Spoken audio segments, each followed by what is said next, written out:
Today, there are 2 million descendants of French-Canadian immigrants living in New England. These are our stories. Welcome to the French-Canadian Legacy Podcast.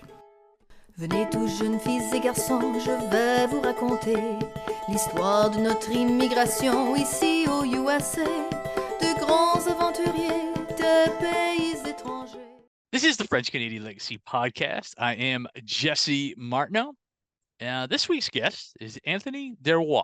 Anthony is one of the contributing authors to the amazing book project, French All Around Us, French Language and Francophone Culture in the United States. He also has a very unique background that is a reminder that not all descendants of Quebec immigrants currently reside in New England or New York. He's also starting up a new project that I'm very, very excited to talk about. Tony, welcome to the French-Canadian Legacy Podcast. Man, thank you so much for having me. It's an honor. This is going to be cool. Now, I'd like to start with your story. As I mentioned, it is pretty fascinating. Actually, maybe let's start with the story of your family. Where in Quebec did your family come from, and how did they end up in the USA? I do have an interesting story, and I guess that kind of, that story starts with, my family. Originally, they're from like Ile d'Orléans, but I guess from my understanding, majority of them lived in Lévis. And from there, my great-grandfather worked on the railroad and was coming over to the New Hampshire, Maine area quite a bit. So it's funny because I've talked to some of my family because I've found records that show that they were born in Quebec. And I also see records that they were born here in the US. So I wasn't sure if Interesting. Yeah. So I wasn't sure if it was a situation where it was like, they, messed with some papers that Sure. I don't know. But That's awesome. But my grandmother, who I lived with as a kid, a young kid, she spent quite a bit of time in Westbrook, Maine, New Hampshire area, and that's kind of where she grew up. She, like most French Canadians, found her way to Florida. So we have there's a ton of there's a huge French Canadian presence here in South Florida, and I mean in the wintertime, like all you hear is French if you go to like Hollandale Beach or and somewhere like that. So it's pretty cool. But I went to live with her as a young kid.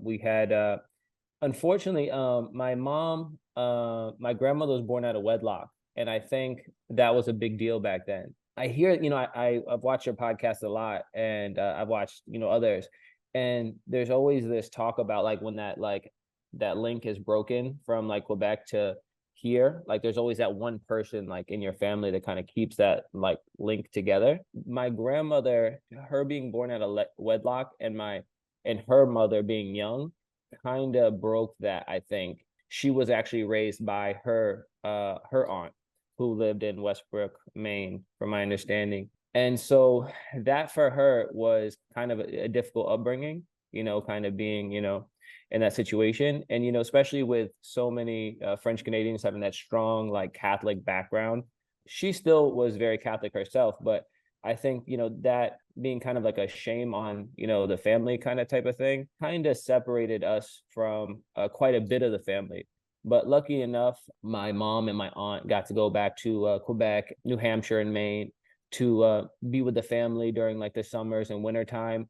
And my mom spoke fluent French. And I'm sure that came from not only my grandmother, but them getting to go back to the farm where her aunt and uncle raised her. That's awesome. And, and her aunt and uncle, even in Westbrook, Maine, they didn't speak English that well. So she was forced to learn, French fluently. My experience with French, I've never took French in school or anything like that, came from that. My grandmother and my mom, and them getting to go back there. Unfortunately, by the time I was born and I was little, they passed on. They died.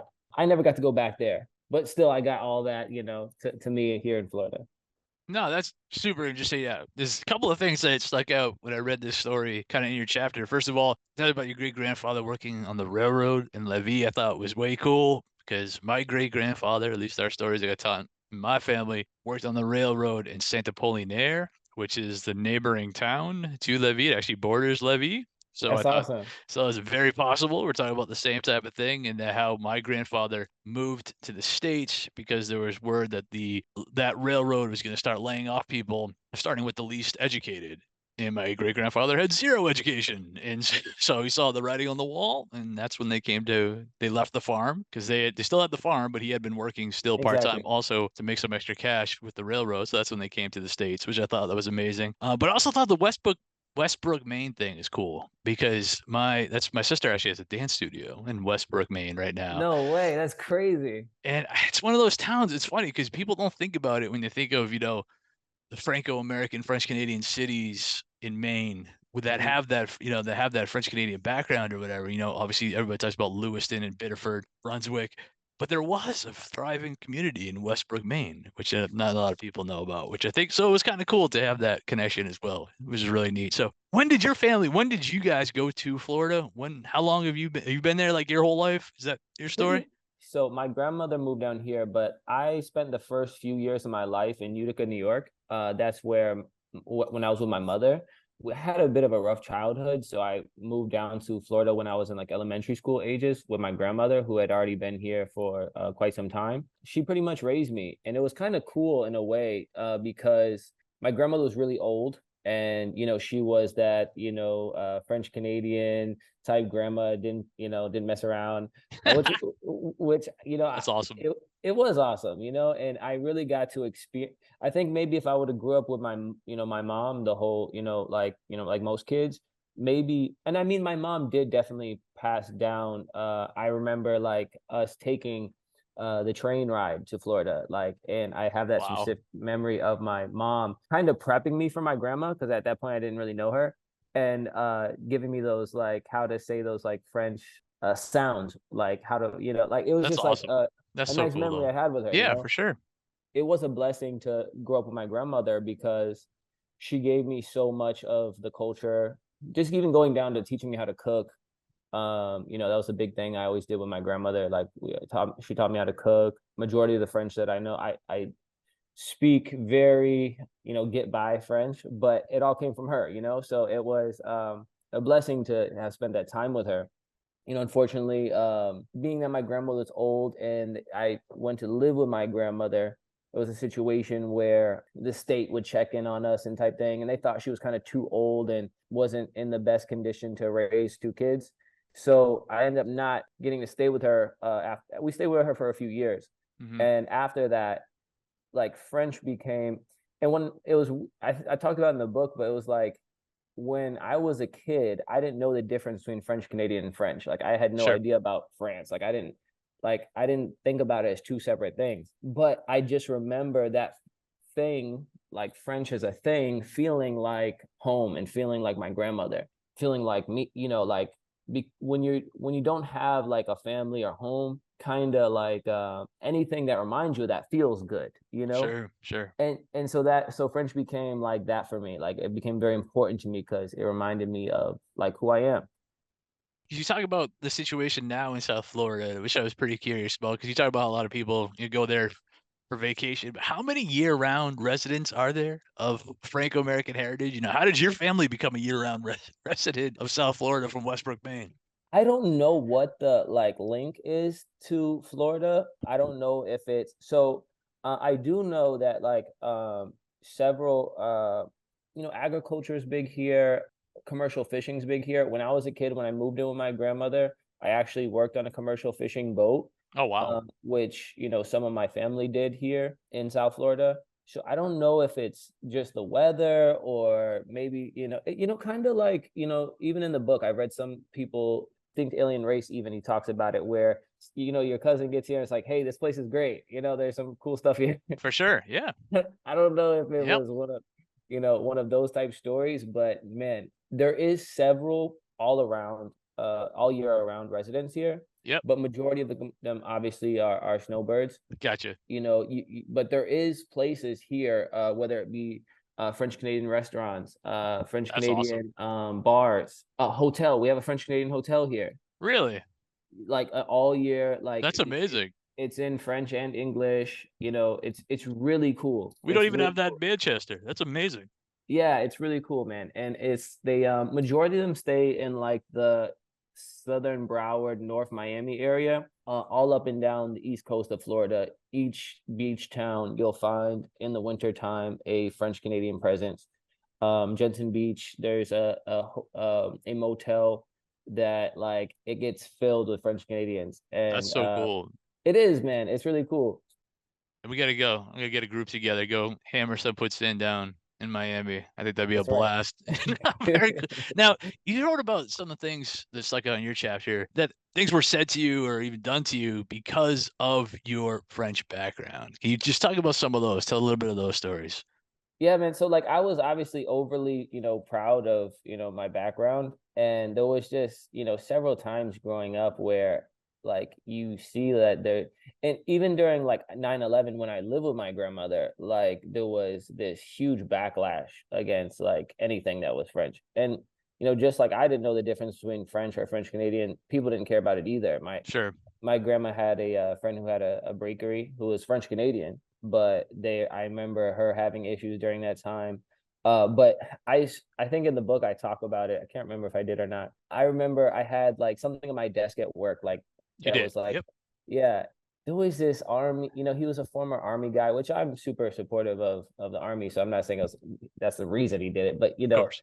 he was, just typical American army guy. He like put a dead frog on my desk one time. I remember we got like he was like, "Are you?" And that's when he kind of had there was another time he's like, "Oh, are you French or French Canadian?" And again, like I was like, "What's the difference?" He's like, "Oh, well, you're a loser on both sides." And I was Wow. like, it Okay. was really frustrating. I was like, Yeah. and so, but I think I definitely remember talking about this in the book. I remember early on it bothering me so much that I really started to like, research and like look into stuff and to have that like at the time I always wanted to like combat what people would say or something. Sure. Now I don't really care as much. Now that I'm older, I'm like, Yeah. yeah, That's whatever. yeah. But when I was younger, I was like, no, I Sure. need to have that like comeback. And Yeah. so Absolutely. so I would I really dug into all of it, and it became you know a it made me a bit of a historian, like I have It's all paid info off. ready to go. No, it's definitely influenced kind of where you're going forward from there, which I think is really cool. It's been like years now, but I also like that's why I started that Facebook page. Right. um because I was like, I had so many of these like odd like experiences like dealing with people and also in the book I was talking about like I never seen anyone else, like whether it be Italian American, somebody from a Latin descent, have to like prove like their like Italianness. But Sure. like it was like anytime I was at like work or out and about or something, or like during the holidays, like whether it be Jean Baptiste or whatever it was, like I would celebrate it, Sure. and people would like question it, and I was like, you don't question St. Patrick's Day, you Yeah. know Yeah. it's so Your strange. French credentials. Yeah. Yeah, it was strange. Now, what I found funny with that too, because you talked about like people wanting you to speak French in order to prove that you get that French bona fides. And I don't know Yeah, if this happened with you, but for me, that happened a lot. At least in New England, you saw the older generation of French Canadians doing it to the younger generation, yeah, almost like you're like not French you enough. exactly, you don't count because you don't Yeah. pass this test, which I thought was great. I mean, we're doing it to each other, which was crazy. No, it's so weird. I think we're the only group that has this like this credential of like the language is attached to who we are. Right. And it was like, I don't know, you know, I mean, you don't see that for any other. I'm like, what Italian American speaks like fluent Italian, or or even a little, and no one questions them about that. It's like it's so frustrating and strange. It was tough. Yeah, and the fact that we did it to each other, I found incredibly frustrating and counterproductive, frankly. Somebody told me one time, they were like, they said the difference is, I was talking to somebody, I can't remember who it was, and they were like, the difference is Italians came here and grouped together, and we came here and like divided and conquered, like type mentality. So it's like separate, like be on your own, stand on your own, where they were more of a community base, which I don't know if it's true, but Yeah. it did kind of seem like there was some validity to that, because we do, have this thing where even like you said, we do it to each other. Like Which there's degrees of Frenchness or something. Yeah, exactly. Yes, yes. Where do you rate on the scale? How many boxes do you check? And I give you exactly as much respect as the number of boxes you can check into what makes you French. Yeah, no, that definitely happens up here for sure. But you didn't mention the Facebook page. So what is this page? When did you start it? What were you hoping to achieve with this group? Early on, like I just wanted to try to connect to different people, and I was finding all these really cool facts and really cool things out, and especially back then. It's been well over 10 years now, well over 10 years. During that time, there was not a whole lot available. Now it's like it's so amazing to see everybody getting together and doing all these different social media outlets and Sure. podcasts and there's books. And back then there was very little. And so I would just post anything I found or anything I thought was cool. And I just hope that somebody else might think it was interesting. Sure. And, what was really cool is like, the Louisiana group of people on social media were so like supportive, and like they would share things with me. That's awesome. And I almost felt like it was like, like I became like an honorary person over there, like That's cool. they were such a cool group.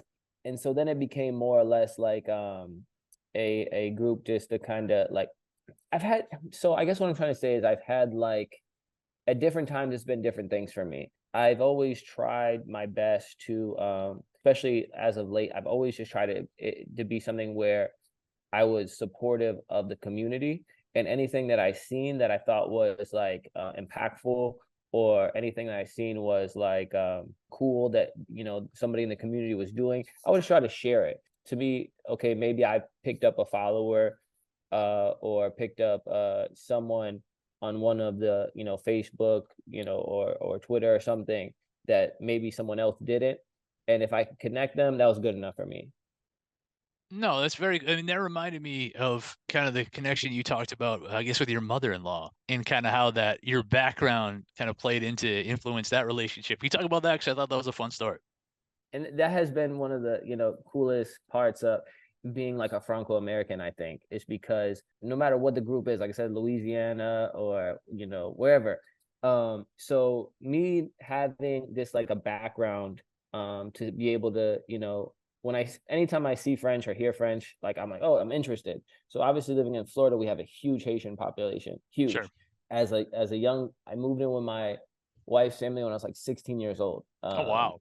Yeah, very young. And we were high school sweethearts. So Nice. That's awesome. her mom from Haiti didn't speak like any English. And so Creole it's very close to French. It's like a broken French. There is a lot of like Haitians, it will be mad at me if I didn't say like they feel like it does at this point developed into its own like language. Of course. And so there is some differences, but it's basically non-conjugated words, like so there's no, to make past tense and future is very simple. It's done with its own word. You don't change the actual verb or noun. It becomes very simple. So when I heard these words, couille, like anything, like manger, like all these words, I'm like, I know what that word means. That's awesome. And so it very quickly I felt like she accepted me, right? And Sure. we were able to communicate, and just piecing together the words that I already knew with the standalone words in Creole. I learned Creole very quickly. That's awesome. And I was able to communicate with her. And now, like, even with my kids, like both my kids, I have them take French in school. But when I do speak to them, it's usually in the Creole dialect, just because it's what their grandmother speaks. It's normal to them, it's what, and in fairness, it's much easier to learn. So it just became something that really made me part of the family very quickly, That is, yeah, no, that is really, really cool. Where's your French now? Would you say you can just carry on any conversation with anybody that you want? Because you didn't grow up with it, so you had to learn it along the way, which I have super respect for. Yeah, so I mean, I think it's conversational, Yeah. I think I would say it's conversational. But I definitely still hear like a 6-year-old French kid speak way better French than me, Yeah, no, absolutely. No, I get what you're saying. You know, so like if I hear French, I know what people are saying. I can give, my French is good enough for you to understand me. Like if you drop me out, like I've been to, well, actually we were supposed to move to France, and when we went to visit to look for, houses and, look around, like we got around town, okay, and I was able to get where I needed to go, say what I needed to say, talk to the taxi driver. So, it was good enough to be, and actually I was really surprised because how we are with French, like, and especially French Canadians, they're very like, like even my aunt, like anytime I talk to her, or like they're like, oh well, you don't speak French, and I'm like, I feel like I do. Yeah, right. Yeah, for sure. And so I expected people in France to be like very judgy of my French, Right. and like to be like, oh, this guy trying to speak French, it's horrible. And everybody in France was really cool. Everybody in France was like, oh man, your French is pretty good. You're okay. You're doing all right. Like, and no one gave me a hard time. I was like, I felt so like, That's awesome. Yeah. It's funny to me because, I've asked quite a bit. Like, do you speak? It seems like an easy question, right? Do you speak French? Is a question that I get. It's funny when I used to go up to when I lived in Quebec, like all my teachers and stuff there, I would say, yeah, no, I don't. But then I'd have a conversation with them. And they get annoyed. They're obviously you do speak it because you can carry a somewhat of a conversation. Then I came back here and I would answer yes, and they would say something and hear my answer. They're like, no, you don't. You're Yeah. Isn't that crazy? Yeah, it is kind of funny, kind of how that's looked upon. But yeah, And it's funny you say that too, because like I feel like I almost thought about like sometimes even myself, like I'm scared to join French language groups because of how judgy sometimes it could be. And like I would like to, and I think I would be able to get by, but it becomes like a situation to where it's like, do I have to wear like a pin or something to put like like a student driver equivalent, except yeah. No, I think we just got to find the right ones. I think that's the way to do it for sure. No, and I do think that's super interesting. Are you still looking to go to France? So I was trying to go to France because early on I really gravitated towards hockey, just culturally, and I thought I still like hockey, but I fell in love with soccer. Gotcha. And, you can't be a Panthers fan though, right? Please tell me you're not a Panthers fan. All right, good. No way. Okay. So I still do. I still enjoy hockey, but I fell in love with soccer.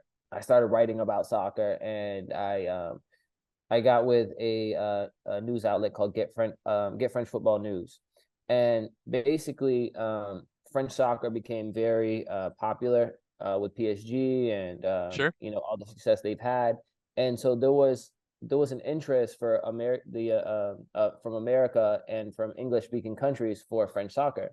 Get French Football News kind of filled the void for that. There was really no other publication that was doing that. So basically what they do is just take the same news that's in in French and give it to package it for English speaking audience. Sure. And I submitted a piece to them, and I've been with them ever since. So my hope was to go to France so I could write full time. My kids also play soccer, so they were super excited about playing European soccer. And I also, as me and my wife and I, we always kind of wanted to try. We know if we submerge ourselves in that environment, that the kids would catch it much quicker. Absolutely, we would improve our French for sure. And it's also like a different life. It's like a slower life. And so all around, it was just something we wanted to do. And we did everything that we could to go. We did all the correct paperwork and everything. We got a certificate of seriousness, which is like the hardest thing to get. Okay. I can't say it's a bad process, because once you get a certificate of seriousness, France is basically telling you, hey, you look like you would qualify. Go ahead now, spend the money and time to try to do this. And so once we got that, we kind of went all in, and we actually even got as far as finding a place to live and everything. Yeah. And then last minute, France kind of denied us we've submitted like a stack of paperwork like this. Of course. And so when we got, we were waiting for our acceptance. We also had help of an advocate. Yep. So we thought we did everything right, and for whatever reason, France denied us. And I'm kind of a person that believes in destiny. So once, it's like, if that wasn't supposed to be, it wasn't supposed to be. And, so I'm sure we'll go back to visit France, but I just don't think we'll ever try that again because it was so much work. I It bet. was so hard, and I was really depressed for a little while afterwards. I can imagine. I didn't post on social media. I wanted to like document the experience to share with everyone. This was so much I wanted to do with Of course. that project. So it was like a blow, but I regrouped and I feel better about it. And now I'm trying to do something different. So And that's what I would like to talk about next, of course, because you took that setback and now you've transitioned that into a new, what I think to be an incredibly exciting project. The one I alluded to in your introduction. You just let the listeners know what this is about. after that setback, and after a conversation with you, I had some inspiration to feel like, hey, listen, we have everything we need here. We have our own, communities, our own groups. Like there's a lot of good projects and initiatives that's going on all over, New England, Louisiana, everywhere. Yep. There's a lot of good initiatives going on. Absolutely. And so there's all these French speaking communities out there. I think it's important to say non French speaking communities that feel like they're part of the Franco American community. For sure. So I wanted to just get everyone together at least once a month, in hopes to kind of connect each other, and like you were saying, like, hey, maybe we just haven't found the right one. Some really good groups out there, French language groups. And so hopefully like this could be a call that could turn into something bigger, like a fraternity of sorts, a group, just like something where we could put our minds together to whether that be support, even charities, French for French language, whatever it may be, but just Sure. a call where we could say, hey, we're doing this in Louisiana, you're doing that in Detroit, you're doing that in New England, I'm doing this in Florida. Hey, how can we help each other? How can we support each other? Make new connections, network, all that type of thing. And then hopefully maybe it grows into something bigger and more exciting, and we could kind of create even forward thinking. Maybe even have like a yearly trip that we take to kind of That'd be awesome. enjoy each other's company, and maybe do a pilgrimage to Quebec even. I'm in on all of that. You mentioned Ile d'Orléans. Let me put that up for a suggestion. That place is friggin' beautiful. So you got to get me to visit there, no problem. But well, I think this is so cool because I'm all in on all of this. We just had a get together. We have it from time to time here in the New England area of people. We all meet at a certain place. Usually get out, tour the local place, get like a meal together. But it is just like you said, for a bunch of people who are working on their own kind of thing, getting together. We just did one in Lewiston, Maine, a couple weekends ago, which was really fun. I had a really, really good time there. And one of the people that came, the student, Sean, he's a college student. He lives in Salem, Mass. And you just talking to him, and you could tell he, for a long time, felt that he was the only one. Like, he did not know that there was all of us out there trying to do this same thing. And we're all over the place. And this type of project, I think, is a great way to make sure that people like Sean don't feel isolated, that they know that they're part of something bigger. And I think that's very, very awesome. No, thank you, man. I think it's gonna be great. And it's funny because so after the book was released, I guess you say a distant cousin, but a cousin of mine reached out to me, and he lives in New Hampshire, but he's also he has a lot of he loves genealogy, and he's really cool. So we talk now, and he's part of and I told him about this call, and he's part of a group that they have in New Hampshire. So awesome.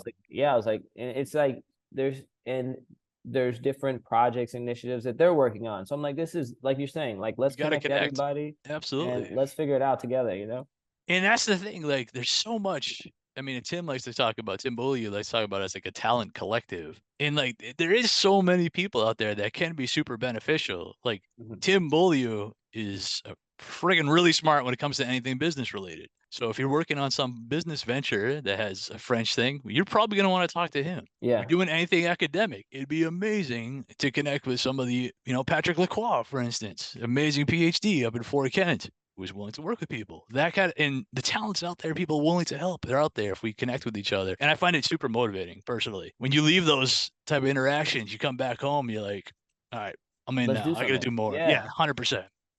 No, and honestly, and you talked about the social media, and like I get inspired so much by, you, other members of the community, the book that we did. Like there's just so much inspiration out there, and I don't know, it's something about our generation.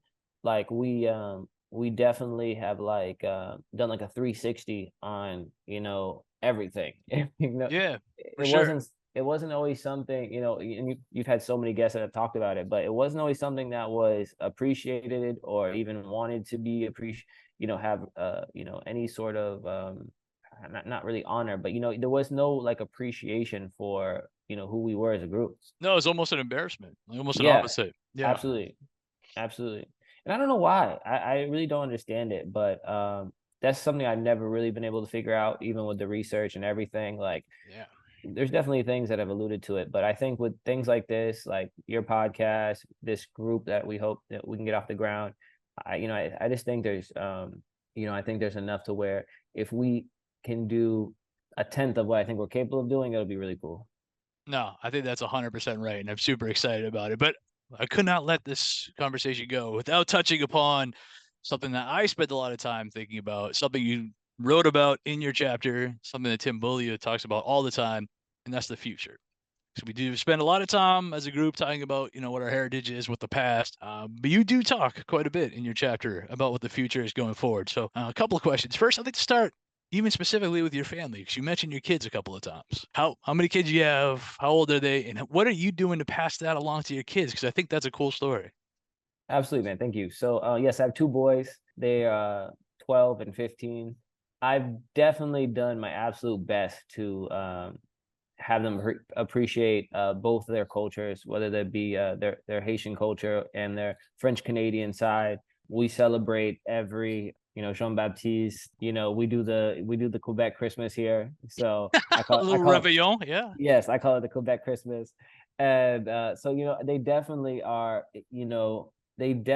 would say, are familiar with their culture. Like I mentioned, I definitely speak to them in Creole and French. And I made sure they took French all through school just so they could kind of have that piece I didn't have, that like Sure. actual, academic side, and kind of learn the structures, and Absolutely. conjugations the right way instead of No, I got you. Sure. what we got. So it's important to me to pass that along, and I definitely have tried. Oh, and what's interesting, my wife's family is also her mom came to Florida, but her mom's sister, so her aunt, went to Montreal. Oh, very cool. That's awesome. So yeah, so we definitely have we even though I don't really speak to that side of the family, we still have that connection there, and they've got to experience that. So I think that's cool.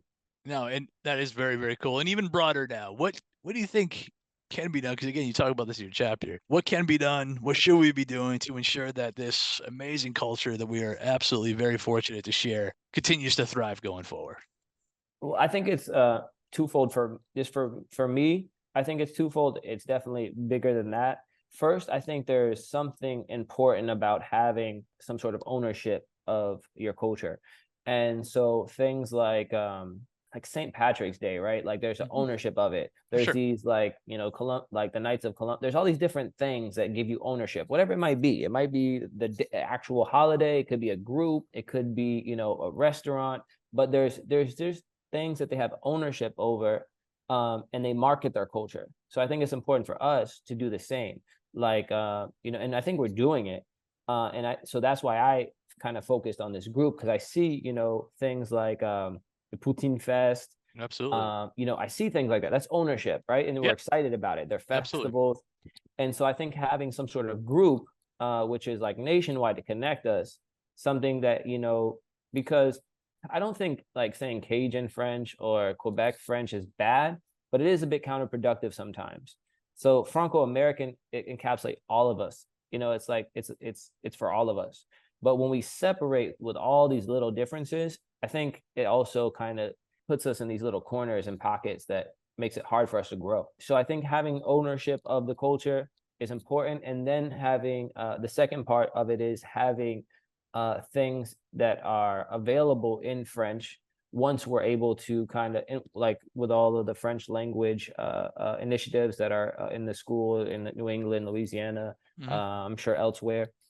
Having media, any forms of media, whether it be like Tele Louisiane with things they're doing, Yep. or it being for me, like I write, so like I'm trying to produce content that tells French stories, French American stories, Franco American stories, and then eventually I would like to even do them in French. So right now, like I'm working on a novel that kind of like reclaims the That's awesome. Paul Bunyan story.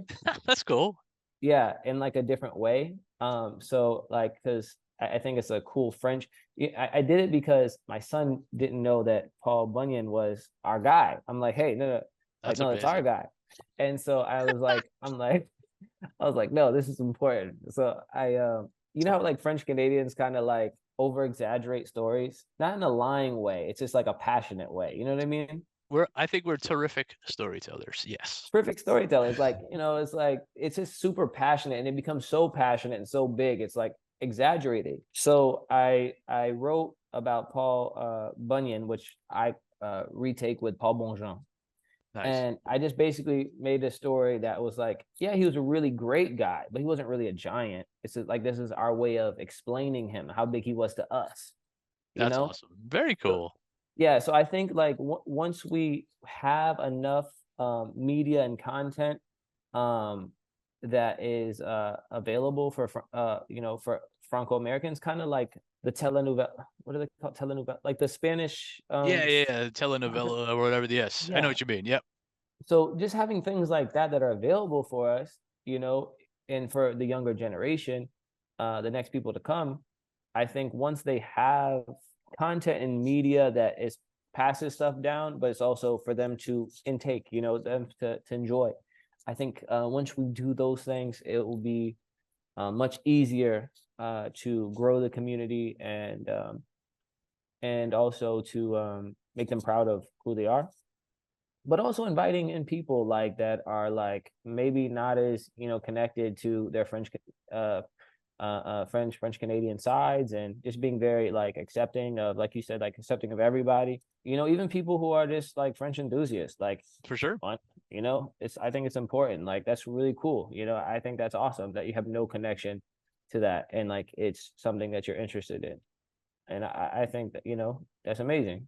No, absolutely. No, and I think you nailed a lot of stuff in that. And one of the things I always talk about is here in Manchester, you see one of the things that got me going on this project, I've talked about a million times, is when New England Cable News labeled my hometown, Manchester, New Hampshire, the most Irish city in America. That's Despite the crazy. fact that we have way more French people than we do Irish. And one of the things they pointed to is the fact that we have a ton of Irish pubs here in Manchester, which we do, which is why my dream is to one day open, if we had like a French establishment, Ownership. I want to name it the Flying Canoe, and we'll have a That's big picture of the awesome. Chasse Gallery. We'll tell the story, and then I think it would be a blast, which is why I just think it's awesome that you guys have that down where you are in South Florida right now, where you have the French Canadian hotels and you have the French Canadian restaurants. That's huge. I think that's a Yeah. big plus. No, that's so cool. But no, but those things are they are cool, right? But they're definitely, for the French Canadians that visit. And Yeah, you're right. so having a Franco-American have something like that, it's it's almost an attraction, right? It's almost something like, hey, I will come if I have a community to get behind, you know, I'm gonna come at least visit, if not move there, So what I'm saying? There's gonna be people that feel that type of connection and have ownership, even though, of your establishment. Like, hey, like that's for me. That place is for me. It feels good. Yeah, and I think a lot of times, I mean, at least when I was a kid, I remember people who are of Irish descent would brag a lot because being Irish was cool. It was Yeah, cool to be Irish because Irish had that, St. Patty's Day and they had all that culture around it, whereas French we really didn't. And a lot of people put down the French because if you were French, that just meant you were, children and grandchildren of people who were poor and worked in the mills. That was your identity. It wasn't the cool St. Patrick's Day identity. It was the descendant of really poor people identity. And which is why I do think when you can come up with, so I think Poutine Fest does a great job of, instead of trying to, tell people, being French is actually cool. Take something that people already think is cool, like a poutine, invite them, teach them that it is French and that they can have pride in where they're from too. And now it's exciting to be part of this. Yeah, I think is a really And big they goal going they do forward. a good job of connecting. Like Conor McGregor, like Irish Americans, they take full credit Sure. for Conor McGregor, Yep. and it's like we have George St. Pierre, the greatest of all time. We do. Louis Cyr. Louis Cyr. Have you ever seen the movie? I have. It's like that movie is so good, and it's like Yeah. it makes you proud. Like you're like, no, listen, like this is our story, and it Starts in Lowell. Yeah. starts in Lowell. It's like it's like that right there was like, and honestly, that movie, and there's a movie about the Rocket Richard, and that type of content inspired me. Like no, like because when I watched it, I was like, oh my gosh, like this is great, Yeah, for sure. And I thought about my great grandparents and my grandparents, and I'm like, oh wow, like our story is important. It's not like and it's like it is something to be proud of, and I think that's the difference, right? Like a lot of them were, like you said, ashamed of their story, and I think we're proud of the story. And we're turning the page on that, and I think that's awesome. So this has been a way fun conversation. Again, been talking with Tony DesRois. He's got a really exciting new project that he's starting, a terrific story that he loves to tell, and I think it's awesome to be able to talk to him on the podcast. Thank you, Tony, for joining. This has been great. Absolutely, man. Thank you so much. Now our fathers look at us and sigh with despair, to think that everything they love we simply do not share. But the spirit never dies, our culture will survive. Each of us must choose how much to keep alive. Each of us must choose how much to keep alive. Special thanks to Josie Vachon for providing the music. You can find more about her at josievachon.com. This podcast was produced and edited by Mike Campbell. If you have any questions or comments, please email us at fclpodcast@gmail.com. You can also follow us on Facebook, Twitter, and Instagram at FCL Podcast for more information about the topics discussed. If you enjoyed the show, please subscribe and leave us a review on iTunes or wherever you listen to this episode.